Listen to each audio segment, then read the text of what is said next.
লোকে গোটেইখিনি এবাৰ থুলমূলকৈ কৈ দিছোঁ। কেবিনেটত আমাৰ আজি আসাম এগ্ৰিকালচাৰেল প্ৰডিউচ আৰু লাইভ ষ্টক মাৰ্কেটিং এই এক্ট এখন আমি আনিবৰ বাবে সিদ্ধান্ত লৈছোঁ।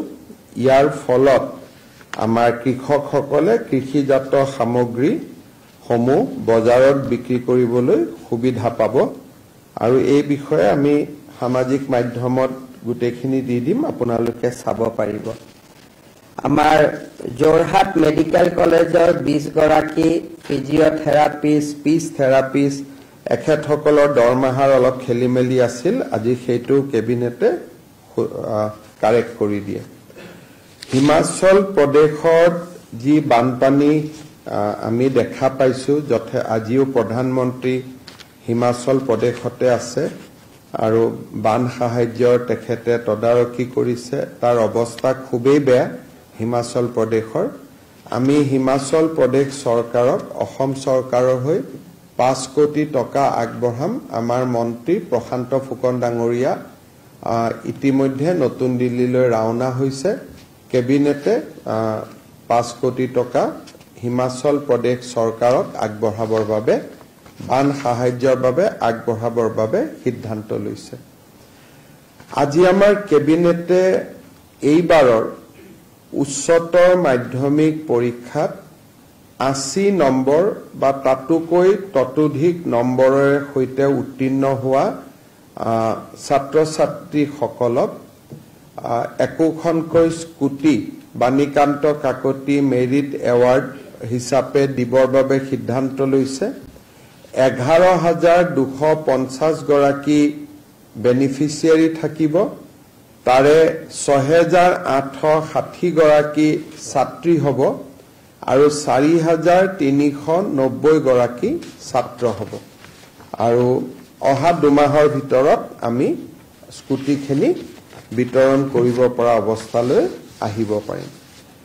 এতিয়া আজি কেবিনেটে লোৱা এটা গুৰুত্বপূৰ্ণ সিদ্ধান্ত মই আপোনালোকৰ আগত ক'ব খুজিছোঁ। আপোনালোকে জানে যে কেইদিনমান আগতে উচ্চতম ন্যায়ালয়ে নাগৰিকত্ব আইন যিটো 6A বুলি নাগৰিকত্বৰ আইনত যিটো ক্লজ ইনক্লুড কৰা হৈছিল, সেই ক্লজটোৰ বৈধতা প্ৰদান কৰি সুপ্ৰিম কোৰ্টৰ সাংবিধানিক বিচাৰপীঠে এটা ৰায়দান কৰিছিল। এই ৰায়দানটোৰ উদ্দেশ্য আছিলে যে ভাৰতৰ আন ৰাজ্যত বিদেশী নাগৰিকৰ সময়সীমা 1951, কিন্তু অসম চুক্তিয়ে ইয়াক 1971 কৰে।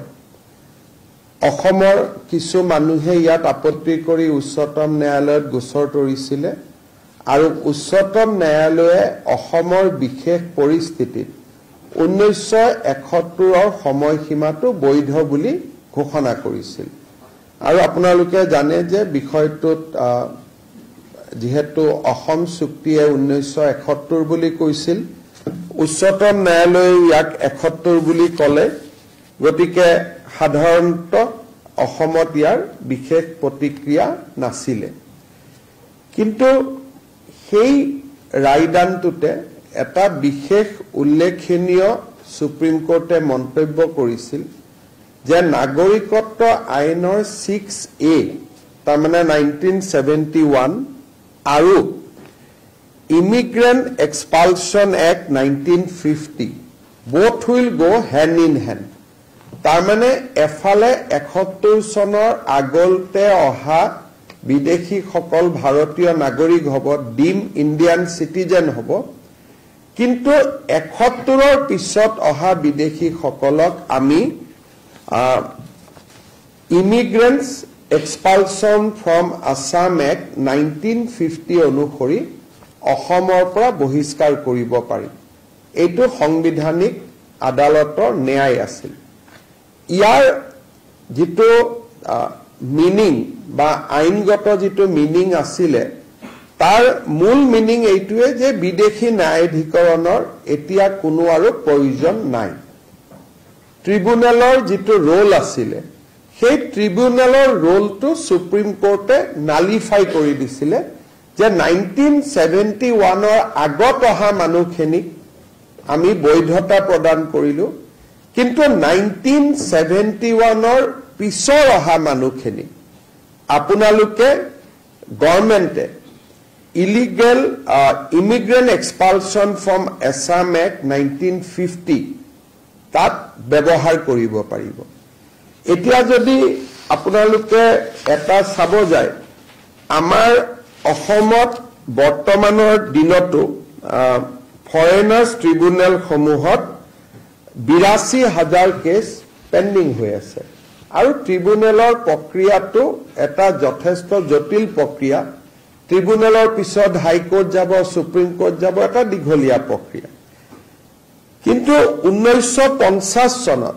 অসমৰ বাবে যি এই বিশেষ আইন প্ৰণয়ন কৰা হৈছিল সেই আইন অনুসৰি বিদেশী বহিষ্কৰণৰ ব্যৱস্থাটো অত্যন্ত খৰতকীয়া আছিল আৰু ইয়াৰ মূল মিনিং এইটোৱে আছিল যে সেন্ট্ৰেল গভৰ্ণমেণ্টে এজন অফিচাৰক অথৰাইজ কৰিব আৰু তেওঁ মানুহজনক ইভাকুৱেশ্যন অৰ্ডাৰ দিব পাৰিব যদি মানুহজন বিদেশী হয় তাৰ মানে পুছবেক অৰ্ডাৰ দিব পাৰিব সেন্ট্ৰেল গভৰ্ণমেণ্টে বাই নটিফিকেশ্যন ডেপুটি কমিশনাৰ সকলক ডেজিগনেটেড অফিচাৰ বুলি ঘোষণা কৰিছিল কিন্তু যেহেতু IMDT আহিলে কংগ্ৰেছ চৰকাৰ দিনত সোণোৱাল জাজমেণ্টত IMDT বাতিল হোৱাৰ পিছত কংগ্ৰেছ চৰকাৰে ট্ৰিবিউনেল লৈ আহিলে এই আইনখন কৰবাত নহয় কৰবাত পিছত পৰি গ'ল যিখন অসমৰ কাৰণে এখন বিশেষ আইন আছিল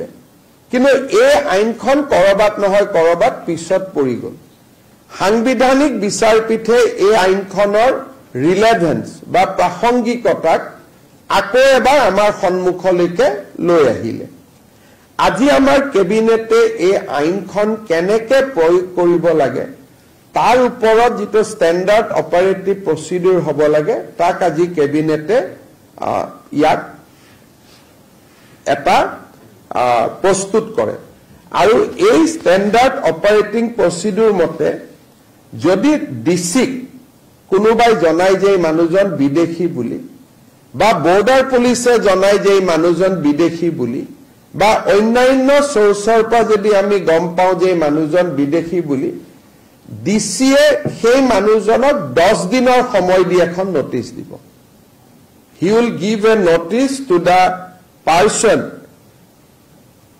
to prove his citizenship within a period of 10 days আৰু 10 দিনৰ ভিতৰত যদি তেওঁ যি নথি পত্ৰ দিয়ে তাত যদি ডিসি সন্তুষ্ট নহয় on the day of 10th তেওঁক ইভাকুৱেশ্যন অৰ্ডাৰ পাছ কৰিব দিছে যে এই মানুহজনক পুছবেক কৰিব লাগে ভাৰতৰ পৰা আৰু লগে লগে এই মানুহজনক আমি হোল্ডিং সেন্টাৰলৈকে লৈ যাম আৰু হোল্ডিং সেন্টাৰৰ পৰা যি ধৰণে সময়সূচী উলাই BSF এ তেওঁক বাংলাদেশলৈকে বা পাকিস্তানলৈকে পুছবেক কৰিব সো আজি এই SOP খন কেবিনেটে অনুমোদন দিয়ে তাৰমানে এজন মানুহৰ বিচাৰ 10 দিনৰ ভিতৰত সম্পূৰ্ণ হৈ যাব whether he is foreigner or not foreigners কোনো ট্ৰিবিউনেলে সিদ্ধান্ত নলয় ডিচিয়ে সিদ্ধান্ত লব ডেপুটি কমিশনাৰ সিদ্ধান্ত লব and decision will be taken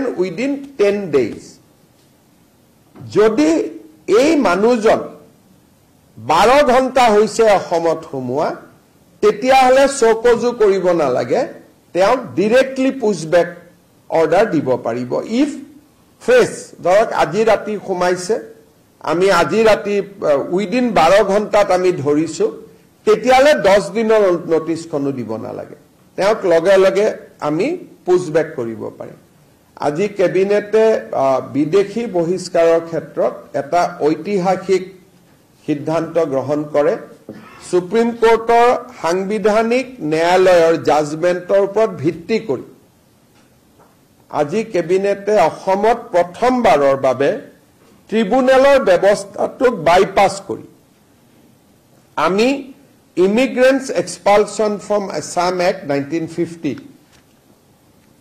আমি ব্যৱহাৰৰ বাবে সিদ্ধান্ত লৈছো ইয়াৰ ফলত বিদেশী বহিষ্কৰণৰ প্ৰক্ৰিয়াটো ক্ষিপ্ৰ হ'ব, তড়িৎ গতিত কৰিব পৰা হ'ব। এজন মানুহক বিদেশী বুলি বৰ্ডাৰ পুলিচে সন্মুখলৈকে লৈ অহাৰ পিছত ডিসি আৰু ডিসি মানে এডিসিও, ডিসি অৰ এডিসি তেওঁলোকে 10 দিনৰ ভিতৰত সিদ্ধান্ত দিব পাৰিব। সিদ্ধান্ত দিয়াৰ পিছত আমি কোনো এম্বেসিক যোগাযোগ কৰিব নালাগে, আমি ডাইৰেক্টলি তেওঁক ইভাকুৱেশ্যন কৰিব পাৰিম। We will be able to evacuate them from Assam. আৰু of course আমি নোৱাৰো BSF এ কৰিব, কিন্তু BSF ক আমি গটাই দিম for next step, to take the next step of evacuating from Assam. এই সিদ্ধান্তটো এটা মই ভাবো যে ঐতিহাসিক সিদ্ধান্ত আজি অসম কেবিনেটৰ, আৰু এই সিদ্ধান্তই বিদেশী নাগৰিক বহিষ্কাৰৰ প্ৰক্ৰিয়াটো খুব তৎকালীনভাৱে নিষ্পত্তি কৰাত সহায় কৰিব।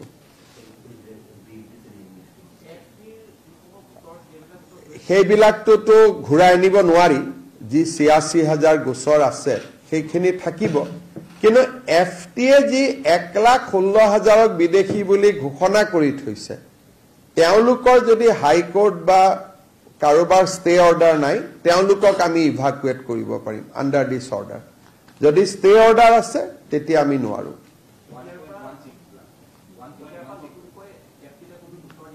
এতিয়া আমি আৰু FTA লৈ নতুনকৈ একো গোচৰ নিদিওঁ।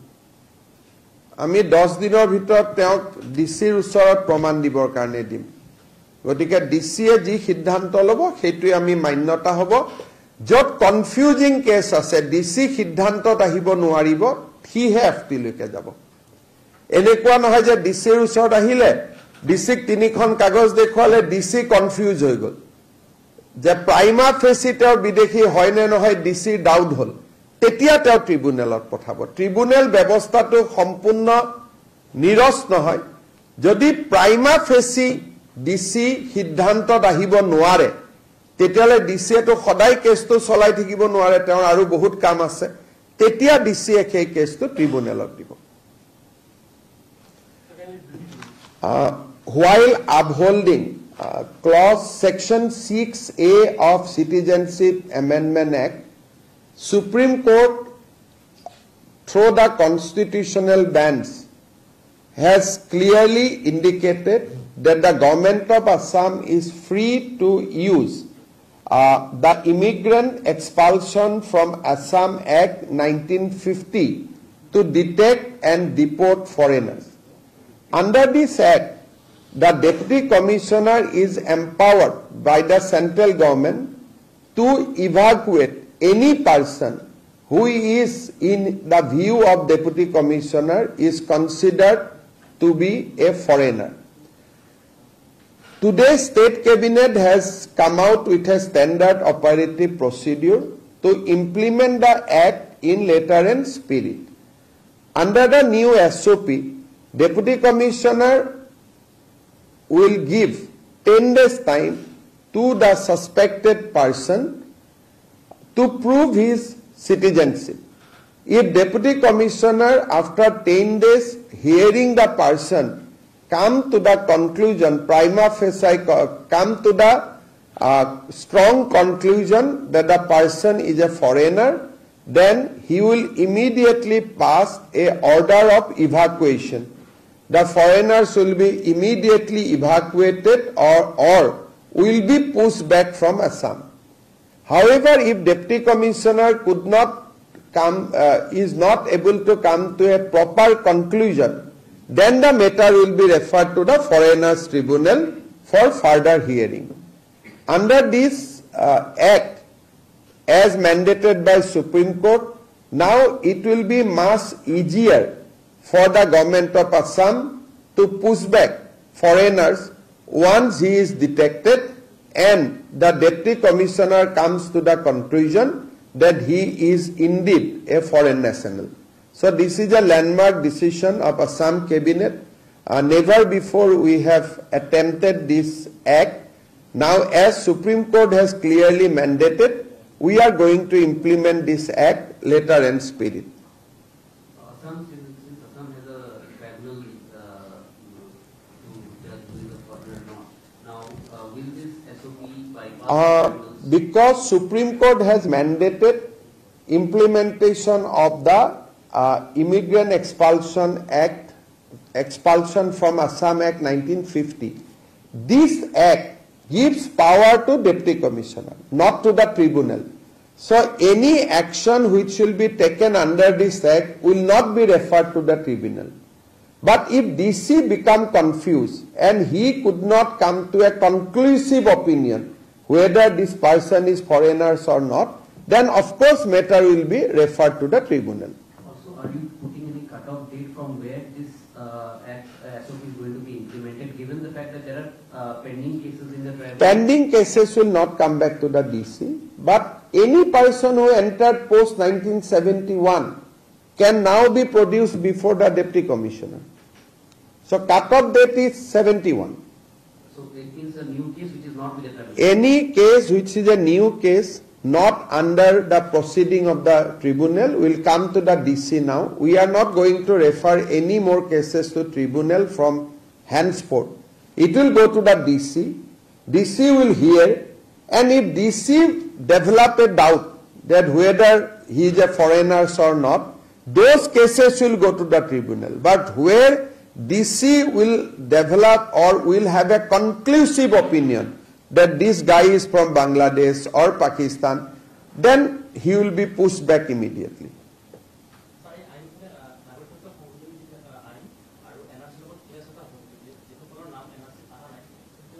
ইয়াত আৰু এক্টত কোনো এনআৰসি টেনআৰসিৰ শব্দ নাই এনআৰসিত থাকিলেও যাব নাথাকিলেও যাব এইখন আইনৰ লগত এনআৰসিৰ কোনো ৰেফাৰেন্সও নাই এনআৰসিৰ কোনো সম্বন্ধও নাই আৰু উচ্চতম ন্যায়ালয়ে ইতিমধ্যে কৈছে এনআৰসিত নাম থাকিলেও নাথাকিলেও বিদেশীয়ে যদি বিদেশী বুলি প্ৰুভ হয় তেওঁ যাব লাগিব সুপ্ৰিম কোৰ্টে কেইদিনমান আগত আৰু এটা জাজমেন্ট দিছে যে এনআৰসিত নাম থাকা মানে তেওঁ স্বদেশী নহয় মেবি তেওঁৰ ক্লেইম এটা হ'ব মোৰ এনআৰসিত নাম আছে কিন্তু গভৰ্ণমেণ্টে যদি প্ৰুভ কৰিব পাৰে যে তেওঁ এনআৰসিত নাম থাকিলেও এও বিদেশী এনআৰসিত নাম সোমোৱাটোৱে ভুল আছিল বেলেগ বাপেকৰ নাম নিজৰ বাপেক বুলি কৈছিলে তেনে সুপ্ৰিম কোৰ্টে আৰু এটা জাজমেন্ট কেইদিনমান আগতে দিছে যে এনআৰসি খন তেওঁ সেফগাৰ্ড নহয় এনআৰসিত নাম থাকা মানে তেওঁ 100% ভাৰতীয় নুবুজায় এইটো আৰু এটা বেলেগ এটা জাজমেন্ট কিন্তু এইখন এক্টত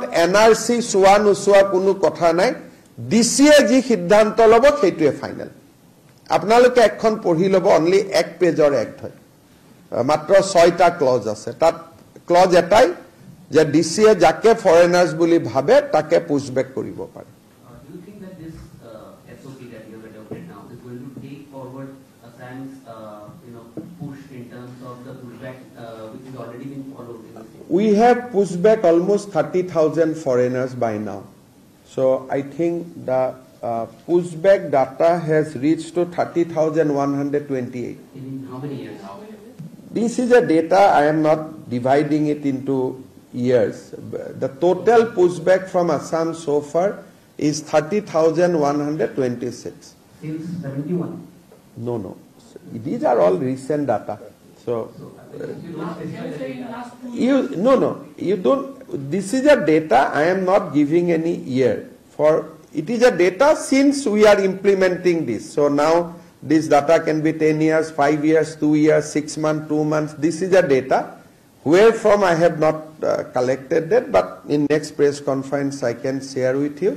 So far, pushback from Assam is 30,128. But after this adoption of SOP, the number will be increased significantly.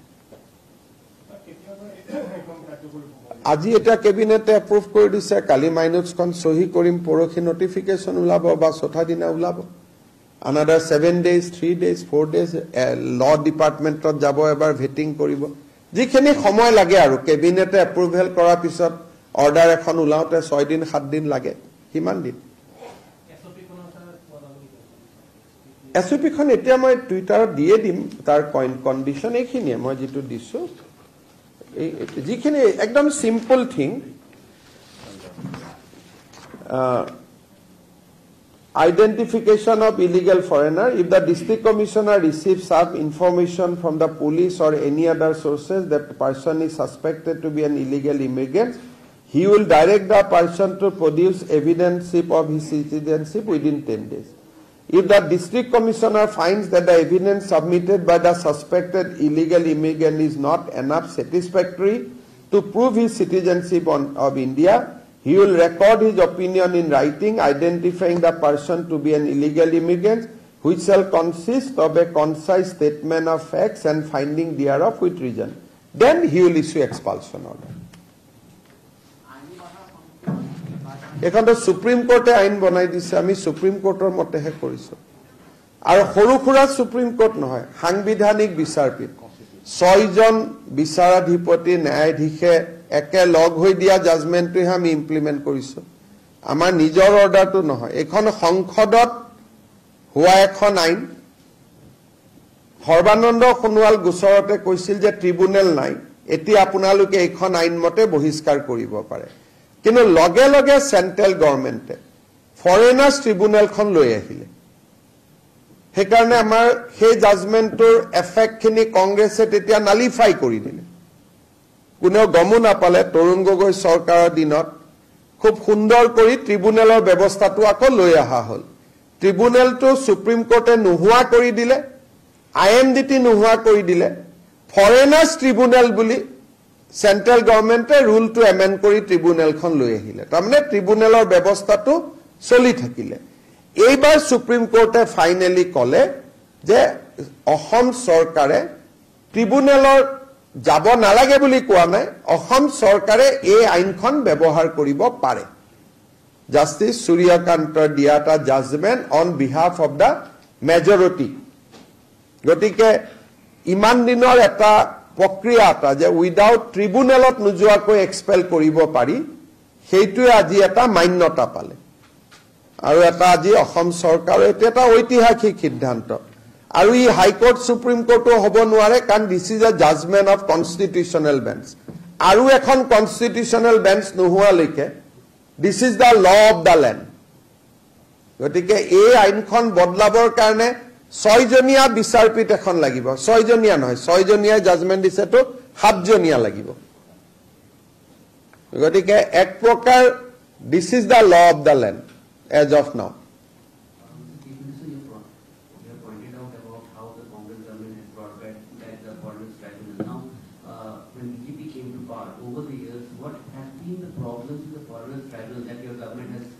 You see, foreigners tribunal doesn't have the order of giving pushback order. So when a person is detected as a foreigner, we have to inform Ministry of External Affairs. Then they will talk to the Bangladesh. Bangladesh has to accept the person as a foreigner. So far, Bangladesh has accepted only 466 people. But the tribunal has detected 1,68,000 people. And Bangladesh has accepted only 400. So this, if a tribunal gives judgment, then you have to follow the diplomatic channel. You cannot push back. But pushback is always not successful. Sometimes BDR stop the pushback. They also come, they say, no, you cannot push back. But Deputy Commissioner can now give order of pushback, and once the order of pushback is given, his name will be deleted from the voter list. So now at least we can, once DC passed an order within 10 days, we can take action against the foreigners. Expulsion or agoto to bahut kam koribo pari. Their property to seize koribo pari, being the foreigner. Their নাম voter তালিকাৰ পৰা কাটিব পাৰি, বহুত কৰিব পাৰি। ট্ৰিব্যুনেলত এইটো নোৱাৰি, যেতিয়ালৈকে ডিপ্লমেটিক চেনেলেদি এইটো এগ্ৰী নহয়। আৰু ট্ৰিব্যুনেলৰ অৰ্ডাৰ এগেইনষ্টত হাইকোৰ্ট যাব সময় পায়। ইয়াতো 10 দিনত অৰ্ডাৰ হ'ব, সেই ৰাতি আমি পুছবেক কৰি দিম, হাইকোৰ্ট সুপ্ৰিম কোৰ্টত যোৱাৰ প্ৰশ্নটোৱে নাহিব। So this is a very fast track solution. And Supreme Court has said that you adopt this. This is not what Aham cabinet uliaise. We are only issuing the SOP. So now on diplomatic channel will not be required. The order of the language of the act is that Deputy Commissioner will pass the order of evacuation. The order of evacuation will now be passed by the Deputy Commissioner. But this act can be implemented only for Assam. And Assam, Nagaland and Mizoram, RGL Assam. 1950 G Assam asile, tar karne ekhon applicable. Belek state nohoy. 1950 ami Assam buli kole, jito bor Assam asil, bor Assamot etu implementable. Assam of 1950. So Meghalaya is included, Mizoram is included, Nagaland is included. So this Assam jikhon asil 1950 jitu Assam asil. So this is a kuneo mane Supreme Court of bahute party asile kuneo case to soa nasile ebar manoniyo Griha Mantri Amit Shah Dangoria ahote ami alochona korisilu. He has, because this is a central act. Central government has only authorized our DCs. So the mother act is with the MHA. So I discussed with him and he has given instruction to us that go ahead as per the provision of the act. The betrayal jetia etu eta Congress e dangor biswaghatakota korisil jodi apunaloke Sarbananda Sonowal judgment sai that operating order asil je tribunal is quashed within 3 মাহ kuneo protest no koile Congress brought back the tribunal agot naam to asil IMDT kori dile foreigners tribunal niyom mote tetia sei order jodi nahileten a ekkhon mote expel holeten. So they have somehow sabotaged implementation of this act in that point of time. Supreme Court amak kole tumaloke kyo rokhi asa, why not you are implementing this? Ami to badha dia nai, tribunal khon central government e bonaise, but central government to Supreme Court er uporot nohoy. So this is a very good judgment, one should read it. Eti ami 10 dinor bhitorot hisab nikas kori pelabo pari. Pushback kiman সম্ভৱ হ'ব নহ'ব বাংলাদেশেও তো আৰু এনে pushback কৰিলে লব নলব আছে কিন্তু at least they will be declared as a foreigner. আৰু আমি pushback ও ভাল কৰি আছো যোৱা কালিও 18 জন কৈছে আৰু 42 জন pushbackৰ কাৰণে এতিয়াও আমাৰ হাতত ৰখি আছে গতিকে every weekত আমি 30-40 টো pushback ও কৰি আছো.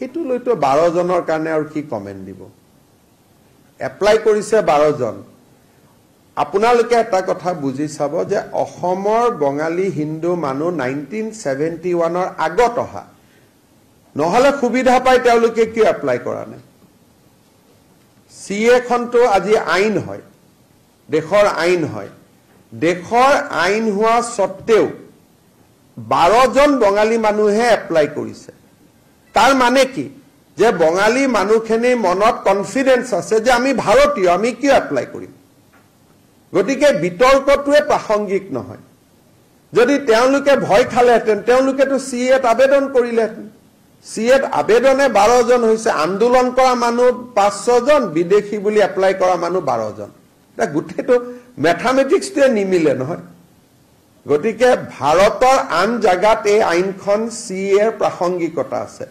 অসমত সিএৰ কোনো প্ৰাসংগিকতাই নাই আজিতো আপোনালোকে কিমান সিএ কৰি থাকিলে পাব্লিসিটিটো কত কম হোৱা নাই মাত্ৰ 12 জনেহে আবেদন কৰিলে এটা 12 জনৰ কাৰণে অসমৰ মুখ্যমন্ত্ৰীয়ে কি কমেন্ট দিব কক আপুনি ভিত্তি বৰ্ষ লাগিলে 2016 কৰক বা 24 কৰক 50 কৰক আবেদনটো আহিব লাগিব এতিয়া 24 ভিত্তি বৰ্ষ কৰাৰ পিছত এখনো আবেদন আহিছে নেকি মইতো সকলোকে কৈছো সমা অপেক্ষা কৰক যদি আবেদন আহে আমি বহি কথা পাতিম আবেদনে অহা নাই তাৰমানে অসমৰ বঙালী মানুহখিনি অহাৰ হিষ্ট্ৰীটো আপোনালোকে জানিব লাগিব তেওঁলোকে 71 ৰ আগতে ইয়াতে ৰিফিউজি কেম্পত আহিছিল আৰু অসম চুক্তিয়ে এই মানুহখিনিক ভাৰতীয় স্বীকৃতি দিয়ে তেওঁলোকক সিএৰ প্ৰয়োজনে নাই সিএৰ প্ৰয়োজন থাকিলেহে আমি আলোচনা কৰিম আমিতো এডভাৰটাইজও কৰিছো যে কোনে কোনে সিএত আবেদন কৰে কৰক বুলি কোনেও নকৰে কান কৰিলে বাংলাদেশৰ গাঁওখনৰ নাম দিব লাগে এটা বঙালী হিন্দু মানুহজনে গাঁৱৰ নামেই নাজানে গতিকে তেওঁ ক'ৰ পৰা দিব সেইকাৰণে এইটো এটা বিতৰ্কৰ কোনো কথা নাই কাৰণ যদি 1 লাখ মানুহে আবেদন কৰিলেতেন 1.5 লাখে আবেদন কৰিলেতেন তেতিয়া আমি কথাটো পাতো 12 জন মাত্ৰ শহীদ কেইজন হৈছিল 5 জন আৰু 12 জনৰ ভিতৰত আবেদন গ্ৰাহ্য হৈছে 3 জন তাৰমানে যিমান মানুহৰ মৃত্যু হল সিমান আবেদনে গ্ৰাহ্য নহল গতিকে সিএৰ আন্দোলনটো বা এইটোক লৈ যিমান প্ৰশ্ন কৰা হয় ইয়াৰ প্ৰাসংগিকতাটো অসমত নাই সকলো আইনৰ প্ৰাসংগিকতাটো সকলো ৰাজ্যতে নাথাকেতো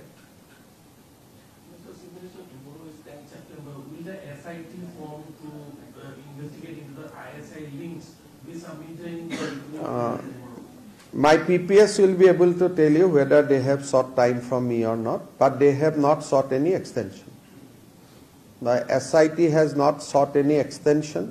Jodi extension khujileten file would have come to me. So they have not sought any extension. 10th September is the last date. So my PPS will be able to tell you whether they have sought my time or not. So normally I see my interview for tomorrow at night only. SITৰ সময়সীমা আছিল 10 সেপ্টেম্বৰ আৰু তেওঁলোকে মোৰ পৰা কোনো extension বিচৰা নাই যে আমাৰ কাম ৰখি গৈছে আৰু আমাক 15 দিন দিয়ক 1 মাহ দিয়ক যদি এক্সটেনশন বিচৰা নাই তেলে কালিটো ৰিপৰ্ট দিব লাগে গতিকে মোৰ অফিসে আপোনালোকক ক'ব পাৰিব কালি মোৰ পৰা সময় SIT লৈছে নে নাই লোৱা কালি নিয়মতেটো আহি মোক দিব লাগে প্ৰতিবেদন I have to read the report. Suppose in read certain serious issue is there. So immediately it will be processed. Means I have seen the report, nothing is there. I will close it. So first I have to see the report. Before looking at it, if I make some comment, it will be biased. So tomorrow let the report be come to me if they have sought my time. Or if they have not sought my time, then at 6 p.m. I will ask my office what happened. They will tell me. So after that, I will read the report. Then after reading the report, if I think it is very serious, I might have to talk to Prime Minister, I might have to talk to Home Minister, or if not serious, then there will be different procedure. So first I have to read it. Before reading it, I cannot make any comment. But as SIT has not sought time for extension, so basic conclusion is that tomorrow they are going to give the report to me or to the Chief Secretary, either way. Ha, koi log it.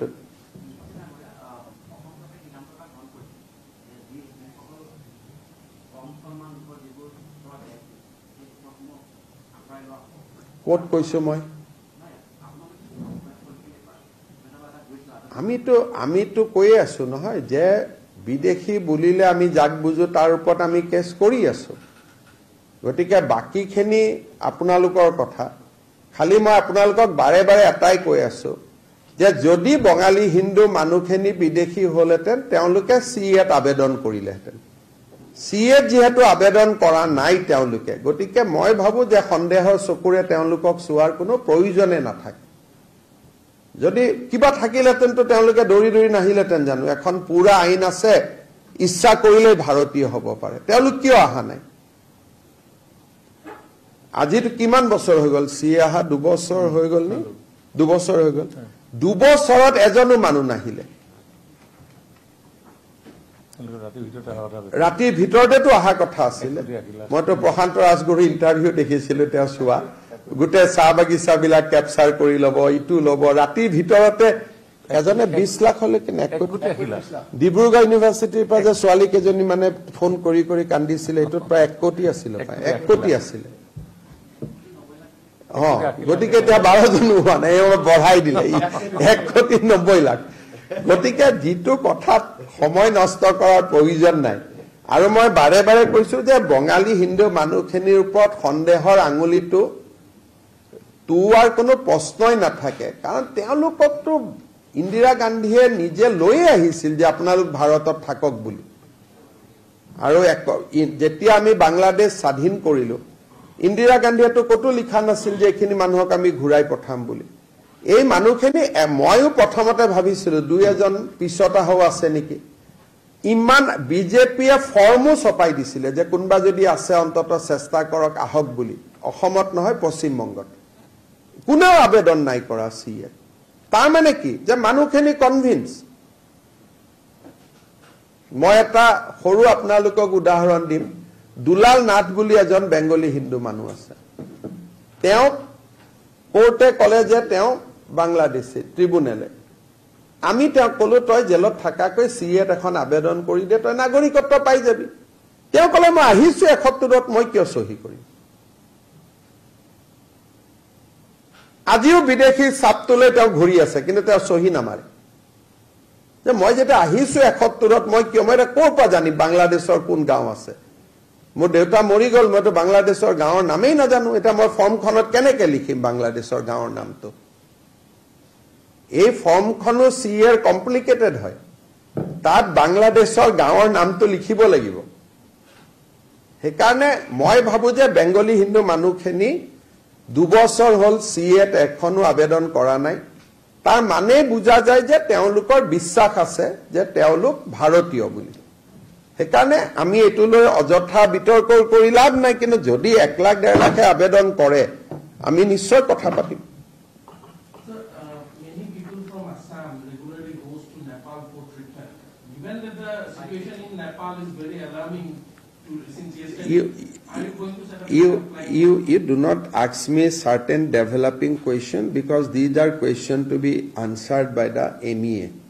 These are very developing situation. One of my comment can create even it might put our Indian people at risk. So I think we should refrain from commenting on a developing situation.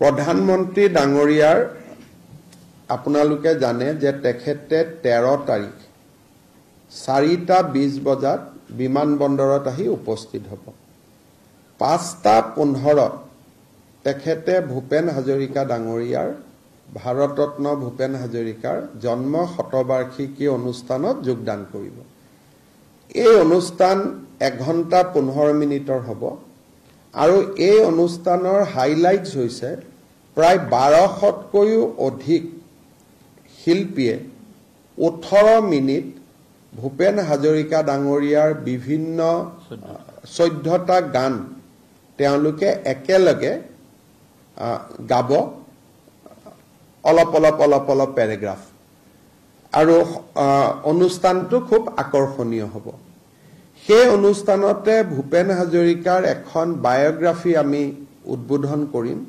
যিখন ভাৰতৰ সকলো ভাষাতে অনুবাদিত হ'ব আৰু এই বায়োগ্ৰাফিখন অসমৰ 20 লাখ মানুহলৈকে পৰিয়াললৈকেও আমি প্ৰেৰণ কৰিম ৰিজাৰ্ভ বেংক অফ ইণ্ডিয়াই ভূপেন হাজৰিকাৰ প্ৰতিচ্ছবিৰে সৈতে 100 টকীয়া এটা 100 টকীয়া পায় না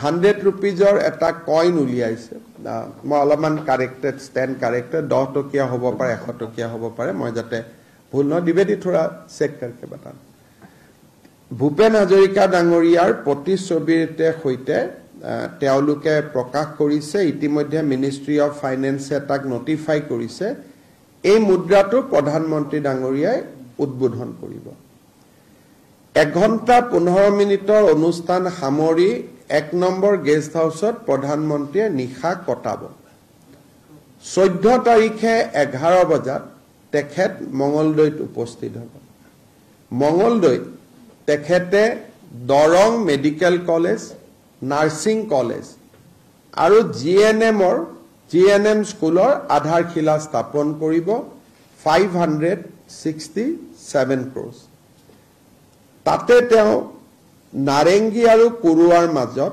ব্ৰহ্মপুত্ৰৰ নতুন দলঙৰ আধাৰশিলা স্থাপন কৰিব প্ৰায় 1200 কোটি টকা গুৱাহাটী ৰিং ৰোড যিটো ৰিং ৰোডে নাৰেংগীৰ পৰা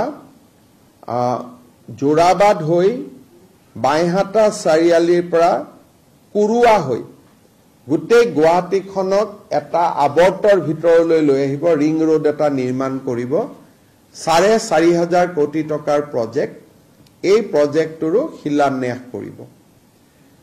দিনৰ 2:30 বজাত তেখেত নুমলীগড় ৰিফাইনেৰীত যাব, 5,000 কোটি টকা খৰচ কৰি নুমলীগড় শোধানাগাৰে নিৰ্মাণ কৰি ওলোৱা ভাৰতৰ প্ৰথমটো বায়' ৰিফাইনেৰী জৈৱ শোধানাগাৰৰ প্ৰধানমন্ত্ৰী ডাঙৰীয়াই আধাৰশিলা স্থাপন কৰিব। বাঁহৰ পৰা ইথানেল আৰু বিজেপিয়ে ৰুমন্থন কৰিব এনেকুৱা নহয়, তেওঁ নন পলিটিকেল আৰু তেওঁ সকলোৰে আছে। সেইকাৰণে এইটো আপোনালোকৰ কাৰণে দিয়া, আমাৰ কাৰণে দিয়া নিদিয়া একে কথা। বাঁহী বিয়া এখনত উৰুলি দি ৰাতিপুৱা 9টাত ভূপেন হাজৰিকা আমি শ্ৰদ্ধা জনালো, সকলো হৈ গ'ল।